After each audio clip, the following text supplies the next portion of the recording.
Assalamu alaikum wa rahmatullahi ta'ala barakatuh. Musidal e tolo dal Fouta Diallo ha hewta guinembe moƴƴuɓe ɓen fof. Wiyo mi ƴettu konngol ngol ga kikiɗe ɗo battane nde yewtere nde mi heeɗi ka tabital pulaku Guinée ɗo ko yowdiri e nangede monsieur Aliou Ba e kala piiji bonɗiɗi ɓe heferɓe jooɗiɓe hoore men woni wadde e leydi ndi. Haray ko adi ko minne on si Allah lamɗo on jaɓi en jonnidire juuɗe dartoɗen yaltinen ɓe toñaɓe nanga fof si Allah lamɗo on jaɓi. En andina e Dumbuya e clam makko on wonde ko laami ko Allah subhanahu wa ta'ala wonde ɓe yawti ko wiyete ligne rouge ko neeɓi si feƴƴi ɗon mi hollay on wonde leader politique ɓe meɗen ɓen anduɓe systéme jooɗiɗo on hoore men andi angal justice ko woni konga leydi men andi angal respect des droits humains ko woni konka leydi men angal teddingol neɗɗo ko woni konka leydi men anduɓe yawre ko Guinée en fof yawa kon juuɗe koye maccu koye jooɗi koye hoore men tentiman ni pullo Fouta Diallo on ɗo jaɓata goɗɗo ƴoƴa e makko o ƴoƴay e woɓɓe Aliou Ba wona koɗo eko fewndi ka leydi meɗen ko Aliou Ba o sago mi wolta fi makko par ce que Aliou Ba o ko jeune jomo mi adi yidude e mum piso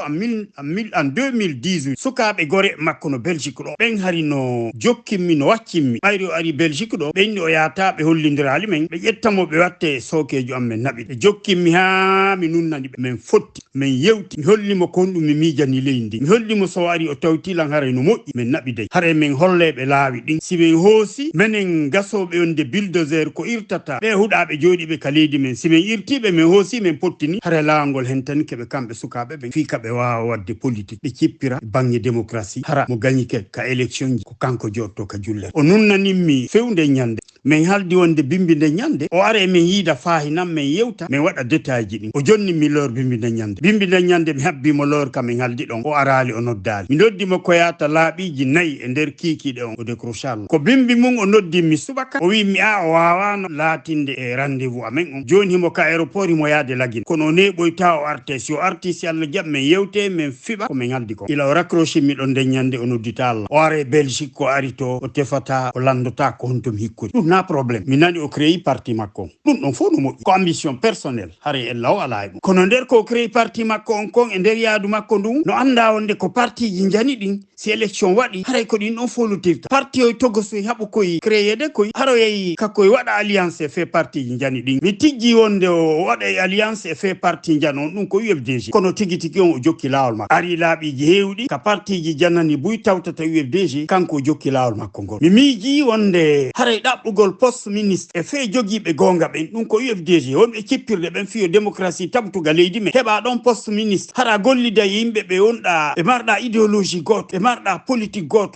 hara kon ɗe cippirde fino gonga tabtira e leydi ndi a golludude e ɓen ɗon ɗo ɓuri a domude poste e fait laamu dictature Alpha Condé fewndo on tuma wonɓe en wadde ko Alpha waɗi en kon saabu kala piiji bonɗi ɗi Dumbuya en ari ɓe uɓɓiti ko Alpha sinci kono o jokki laawol makko ngol ɗon fewndo ko Alpha boni amen menen opposant ɓe landiɓe ɓen agrément fi parti ji amen ɗi min mi naatno agrément fi parti an aran on UPDD l'Union des patriotes pour la démocratie et le développement ɓe ndaari dossier on ɓeyni dossier on henani bo emi habbo agrément o e nder yon ɓe ndaaro e tippude vidéo ji sunnayɗi ɗi ɓe woni ferade ɗi laamu ngu ɓe décide ɓe jonnatala agrément ɓe wi Alpha Nelly joni komi yahu min gollila kala poste ministériel komi faala toon ɓe jonnayla kala jawdi komi faala ɓe jonnayla mi nelti wonde wona ɗum ɗo woni komi faala ko agrément on mi faala parti an on mi implanta parti an on gatere mi ɗaɓɓa misam militant ɓe si hewtoye nokkugo tawi mi heeɓi poids électoral tawi kamɓe heɓɓindike gouvernance maɓɓe o mi wawa yewtude si min fotti tawi ɓe change piiji ɗi mi faala e change ɗi arma kamen naɓi tigi tigi on hari komi falno ko mawlugol ɓe haɓe jonnami agrément o ɓe sali sud jondela agrément ko fewndo on tuma ɓe jonni Aliou Ba agrément makko awa haray miɗa jogiti o daraki o fewi belen o dartiɓe on tuma fewndo Alpha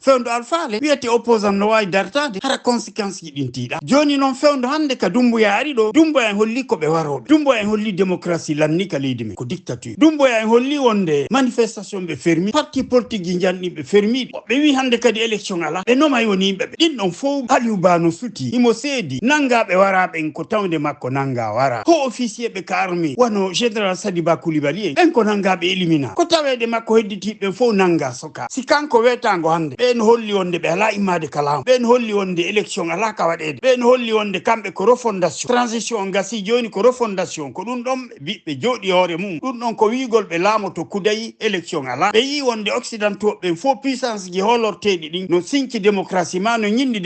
démocratie on ko Fouta Diallo o sinca français be américain be ben ko modèle Fouta Diallo be yetti kono yoni be mantorde démocratie on kaka mabbe woni yoni be yiben don fo no support parce que be pompude jawle men den be yalti loppol mabbe ala e ko hombo laami lagin loppol mabbe ko ni mun ko si leyndin no de yara be pompa e jawle den be yaltina Aliou Ba no andi dum Aliou Ba no voyage de Aliou Ba tawano e jeune leader be Macron recevi ben yewtide mabbe o jettuno ala o yewti don ko welata jama donc Aliou Ba no andi ko fewndi ga yas himo andi ko fewndi ga me himo andi wonde be no accana adna lam fo no accani be wadde sago parce que puissance ji hulete din ka adna kala e mabbe no mari intérêt ji mun di lagin be fopet mabbe be nokkude jawle men ne be adude de Aliou Ba no andi dum mi anda ko honnum Aliou Ba sikki kanko wawa immade o wowla o hara e be hudabe ittabe barke jannal lawala tallo hay tajir kum pedale joga tagado goto format men no difi ye jam ye Fouta Diallo iwdi Fouta Diallo katawta maninka sarankulli sos jakan forestier fulbe no hawti mo indi Fouta Diallo ko lagine fo woli fi mum men no di jibilande Fouta Diallo e guine be moƴƴube ben fo yen tumbondir jonnindire juude ila 9 février 2020 moɓen peeɗen darde dartoɗen min holliɓe ko honnu waɗi mase en dari dartoɗen min holliɓe ko feƴƴi kon e hoore men min holliɓe ɗen dowa tongude ɗum satta keñ alamo nanali ɗum e maɓɓe gottoɗali haaju mum hiɓe woɗɗiti hutorgol dole hiɓe miiji ɓe hutore démocratie e leydi ka dictatureship woodi e leydi ndi ɓe andi ila secteur heɓandema wetango hande pouvoir on ko yugol juuɗe babaya juuɗe ɓiɗɗo ko ɓiɓɓe ɓen ɓuuri huuɗede hiɓe suti ɗum jaggu ngu dummuya e clam makko won naɓude ngo hoore men hari ngu naɓaka hoore men ila fin de secteur heeɓi wetango hande kono ɗum kanko Aliou Ba o sikki o wawa immade kanko tun e noppi makko ɗin ɗiɗi o wolaɓe o hara o lawda e mum ko ɓeydugol yurmede e hoore yurmede gorgu ngun koye magol forma dole ɗen hara si ari a darti keɓe ɗamari ko dartoraɓe hara wona hunduko par ce que kamɓe mari kanonji e mari badoji formaɗi lebbi tati jonna pinka yo waru en e ko hatta ɓeyi'a ɗum konno neɗɗo woni wiyeteɗo ko o gando mo jomira hakkille hara o suɓataka o yaa o andaka o tippa guite makko ɗellen onti ko ñalorma teɗɗan kono noon ɗo yarata uno e gayka o andali haalanelam madame Kadiatou Baldé ko feso ton kon ɗo nafa goɗɗum ko feso ton kon ɗo nafa goɗɗum par ce que onon wonɓe ɓoylade ɓen jibina men haray responsabilité mon on e o situation ɗo ko responsabilité mawɗo ila 9 février 2020 meɗen noddude onon sonnaɓe on nanigo noddago on andi kon ɗumen noddani on iɗon andi kon fewdiga leydi me en wona ɓe yaaɓede ɓen hersine ɓe rewa e mum ɓe hersina men ko onon sonnaɓen onon iɗon jaɓi ɗum hiɗon jaɓi yaaɓede iɗon jaɓi fofede juuɗe ɗi dawa kon yaltoto wullon ɗo wullon honɗum on wullay ɗo ha ɓe accita Aliou Ba ko min sur formata dole ɗen mi meƴƴa jahannama e ɓe pusisɓe mi hetta kala nangaɓe ka leydi me e bawgal Allah mi waɗa e bawgal Allah mi waɗa e bawgal Allah mi waɗa ko yewtoɗon ɗo ɗen mawɓe Fouta Diallo on andaɓe ko yewtoɗon leader ɓe président coordination fulɓe haali pula ma wawɓe anoɓen ko golle maɓɓe noon onoy ɗon sikka ɓe waway dartade laamu ngu hay laɓum hirsir ko jettoɓe jogaki ɓe mara dole maɓɓe ɗen ko jama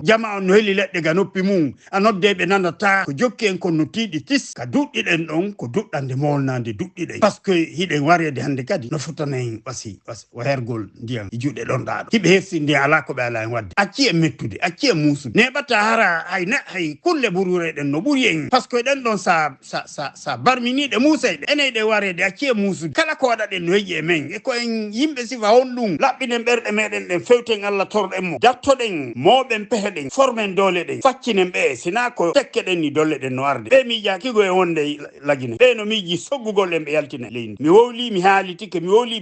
mi immaki tum mi giñi mi noddidiɓe ɗen jeenayi mi ndaaru situation mi tawi o mapinilan Allah on hollinmi koye mi noddudiɓe ɗen jeenayi tippude e kalif mo mi halfinano juuɗe mawɓe mi noddidiɓe ɗen jeenayi Allah diwe ɗen jeenayi nooti ko muyal Allah noon hiɓe awno wiide ko onno goɗɗo jooɗiɗo Bruxelles noddirta diwe ɗen jeenayi ɗe min yata Allah waɗi ɓe nooti ɓe notori wasi ko Fouta Diallo mi joɗno mi noddiɓe ko muyal Allah noon wona dole wona hay hunde min formi CIFD coordination internationale du Fouta Diallo pour le respect des droits humains et le développement durable en République du Guinée mi holli ko fi droits humains ji ɗin wonɗen cippirde ɗin droits humains ji no holli wonde ɗen do hawsude dictature on pottinemo dictature on nona mulumele pottinirtemmo wona mosangolɓe wona jeejugolɓe wona killingolɓe ko meƴƴugol jahannama e ma pottinirtemɓe ko doole ɓe ari ɓe jooɗi e jooɗori hoore men ko yiite ɓe huɓɓi ɓe jooɗi hoore men en huɓɓayge pottinemɓe ala mo andaɓe onon sonnaɓe hiɗo wawno immade ko na waɗede kon taw muusi on ko landa kon waɗon goto onon sonnaɓe ronkata cuggu kartal ga 500 000 francs guinéen kono joɗɗum heɗɗo leɗɗe ga noppi mo kala ko falɗon wadde on waɗe kala ko falɗon modi momɓe waɗuɓe waɗe kala ko falɗon gueɗal mon sagataɓe waɗuɓe waɗay haray no wetango hande ay jiwɓe meɗen ɓen no wadde art martial no ekkitade cippiro hara si bandiri juhiɓe ɓe wawi defanda donc na fesugol ɗo na gonɗi mon ɗi haaju amen woni e mum koyon wattu jungo ngon ka portefeuille ƴaw noon soodon kartal ngal jokko modi momɓe innoɓe yaltu e hoore mo on yoɓe immoɓe dattoɓe daro o siɓe gorɗa ɓe yalto e hoore mon ko ɗum min tejjori on innon sagata moɗon ɓe yo ɓe immo ɓe yalta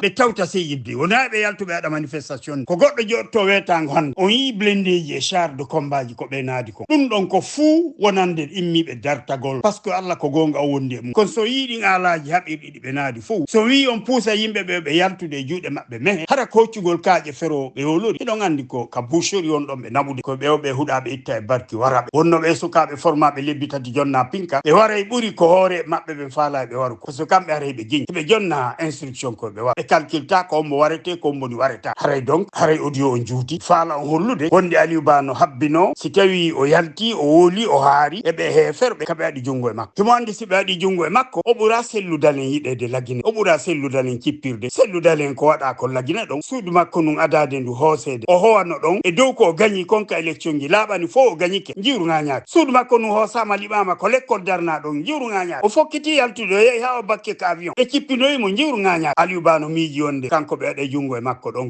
goɗɗo men mino hiɗon kamba ɗon julaɓe yo fermoɓe fermu ɗon sikka ɓe fermayi kay ɗon sikka si julaɓe fermi joni are ɓe fermayno wona bande arata lanca magasin ji maɓɓe ɗin ƴetta ko faala ukkayite ko heddi ko onoy ɗon sikka goɗɗo no jeeyi ko jeeyi e ley koyɗe jeyɗomo laamiɗomo ɓurɗomo doole ko ɗum miiji ɗon si madina fermi joni ɓe heeƴigama koɗi bandiji ardata e tenuji mum arda e badoji weelaɓe lanca bafe magasin ji ɗin ɓe vida si mettiti ɓe ukkayite ɓe sunna hombo waɗa on ɗum hiɗon wiide yimɓeɓe yo daro waɗe grève hara o yaltani ta goto yaltu no woodi wuurɓe gurdan gambo hocca moɗa rewɓe sosoɓeɓen ɓe dawa e 5 heures du matin kapor ɓe yaha ɓe waafali ɓe yaha kamakiti ɓe yeeya ɓe ƴetta tonon kumɓe sooda maaro e nebban o e tamati oy koɓe defana ɓeygure maɓɓe nden ɓe yartira mbuuɗi jooma liƴƴi ɗi si ɓe waɗi ɗum hande ɓe ñaami hande si ɓe waɗa ɗum janggo ɓe ñamata si ɓe waɗa faɓɓi janggo ɓe ñamata ko ɓen habbi ɗon yo waɗan on grève jooɗo ka suu deƴƴino wa jooma jawdijo marɗo magasin mum no heewi ñamete on habbaki ɗum hay tawno ɓe faala ɓe watta wona noon fi ɓe faalaka hiɗon fellitane hoore mon lagine fo wata immodade par ce que no woodi ñamuɓe haari no woodi jonnaɓe yeena no immi no wadde jeliyaga no woodi immiɓe yo hulɓin en yo hollu en woto en immo se ñimmi ke ɓe waɗa en ɗum ɓe waɗa en ɗum ɗo miijo ɓen immoto en ɗaɓɓay doole ɗen arden e majji en landota ko goto o wallu en aray woni hoylamen ɓe huɗaɓe jooɗi ɓe hoore men haaji amen ala e sivi jooɗi ɓe hoore men ɓen no hutorde doole kala noon sorijo wiiɗo o fewta e amen hara min wattidaymo huɗaɓe jungo tew huɗaɓe jooɗi e hoore men ɗum ɗon min prévenay ɓe kono en formay doole ɗen wona sama kala ittata ko woni e hoore men kon nane ɗum faamo torde Allah nden no moƴƴi ha nane hoɓɓe no na joni ala ko wawɗen fewten Allah torɗen mo on ɓurnolaɗo Muhammad sallallahu alaihi wasallam ɓen torno duuɓi sappo e tati si Allah jippini ayon e maɓɓe koyeɓe darti ɓe feri ɓe seeni Madina ɓe formoye doole ɗen ɓe senti ɓe darti manta meɗen ɓen rewno kore e panɗe no ɓe famodirra e pulil e yedduɓe ɓe tawi ɓen e janunka seeɗa ɓe tawi yedduɓe ɓen ɓe tawi ala gasude ɓen watti ɓe nokkinday kaɓe sujjata ɗum leydi ɓe nokka hari ko suuɗo juul kaka nder pammeje ɓen juul ɓe daari ɓe tawi feere ala feccere feere ala ɓe tindodire ɓe hibba ƴiƴam maɓɓe ɗan si faala hey tabutude ɗon ɓe tabintina dina l'islam ko ɗum ɓe waɗi onoy ɗon miiji on fewti Allah torɗon mo tum Allah no ɗuɗɗini on no jonni on kella no jonni on jawdi no yamiri on so on tindodiri e kefero o waɗi on siɗon wawi accude acce so on wawata dartemo iɗon sali dartade on sikka ko Allah jippinta malayika darto on fuɗɗaki Allah walla en kono hare en fuɗɗike Allah walla en hara en hollimo en dar e yarlike wonkiji meɗen ɗi en darike dartagol par ce que si en dartaki ɓe bonne dina men kan islam haray ko en pré dartanagol dina men kan ko en pré dartanagol teddugal men gal ko en pré dartanagol wonkiji meɗen ɗi hiwgol ɓe gureji meɗen ɗi haɗugol ɗi bandiji nanga sukaɓe men sokoya yoɓina e mbuuɗi haɗen ɗi bandiji ƴettude pinkañe fewtine bobo men sagataɓe fella ɓe ñallorma teɗɗan kaɗate ka capital haɗen ɓe futtugol e bobo men jiwɓe sonnaɓe ɓen ka modi maɓɓe ɓe waɗa kolleyɗa yarla kenego tawede ɓiɓɓe modi maɓɓe ko ɗin boneji immiɗen contre mum haare Allah no e femen kono immoto sago Allah sago mum haare si Allah lam ɗo jaaɓi ko kisan fowdowa immade jonnodiren juuɗe mawɓen peeɗen dartoɗen ɗi dawaɗi hoosen ɗi pottine hette leydi me en ndi si Allah lam ɗo jaaɓi mi daroto ha mi yaltina kala nangaɗo soka mi daroto ha monsieur Aliou Ba e kala toñaɓe soka yalta wona fi a haɗi ɓiɗɗo ma mo wawata fubbade o taw puuno ka ndiyam o yeddima o puunike wona ɗum accirtama o yoolo a puunoto e toɗa ƴawnama waajoɗamo ko si o daɗi waajoɗamo so lutti ka ndiyam haray a perdima yo Allah no ballo men en jonnidira e juuɗe bawgal Allah cippiren fino Aliou Ba yaltira cippiren fino hedditiɓe yaltira kono noon haray ɓe inne tour goto no ɓuuri wajoytade normalement kala no andi ko fewniga leydi men kala no andi wonde en dartata ko ɓe en formal doole ɗe yallah faami yallah no ballo men Allah en fool Allah to en fool hurmat rabbana taqabbal minna innaka anta samiul alim wa tub alayna innaka anta tawwabur rahim subhana rabbika rabbil izzati amma yasifuna wassalamu alal mursalin alhamdulillahi rabbil alamin haray ko hande tenen ñande 30 décembre 2024 assalamu aleykum wa rahmatullahi taala wa barakatuh